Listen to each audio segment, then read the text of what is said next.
KSRTC Swift recruitment 2024 latest notification ഡീറ്റെയിൽസാണ് നമ്മൾ നോക്കാൻ പോകുന്നത്. ഡ്രൈവർ കം കണ്ടക്ടറാണ് തസ്തികയുടെ പേര്. ഓൾ ഓവർ കേരളയാണ് നിങ്ങളുടെ ജോലി സ്ഥലമായിട്ട് പറയുന്നത്. ജോലിയുടെ ശമ്പളം 20,000 മുതൽ 25,000 വരെയാണ്.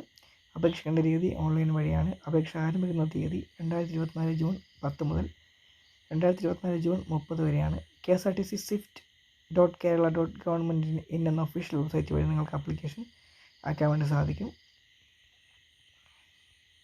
അപേക്ഷ സമർപ്പിക്കുന്നതിനുള്ള അവസാന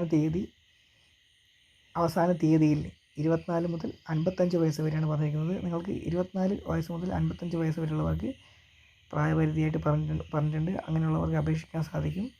ഇതിൻ്റെ വിദ്യാഭ്യാസ യോഗ്യതയായിട്ട് പറയുന്നത് ഉദ്യോഗാർത്ഥി MV ആക്ട് 1988 പ്രകാരമുള്ള ഹെവി ഡ്രൈവിംഗ് ലൈസൻസ് കരസ്ഥമാക്കിയിരിക്കണം. ഉദ്യോഗാർത്ഥി MV ആക്ട് 1988 പ്രകാരമുള്ള കണ്ടക്ടർ ലൈസൻസ് കരസ്ഥമാക്കിയിരിക്കണം. അംഗീകൃത ബോർഡ് ഓർ സ്ഥാപനത്തിൽ നിന്നും 10ാം ക്ലാസ് പാസ്സായിരിക്കണം. 30-ൽ അധികം സീറ്റുകളുള്ള ഹെവി പാസഞ്ചർ വാഹനങ്ങളിൽ 5 വർഷത്തിൽ കുറയാതെ ഡ്രൈവിങ്ങിലുള്ള പ്രവൃത്തി പരിചയവും ആവശ്യമാണ് എന്ന് പറഞ്ഞിട്ടുണ്ട്. ഇതിന് ലിങ്ക് ഞാൻ ഡിസ്ക്രിപ്ഷൻ ബോക്സ് കൊടുക്കുക, നിങ്ങൾക്ക് ചെക്ക് ചെയ്യാം.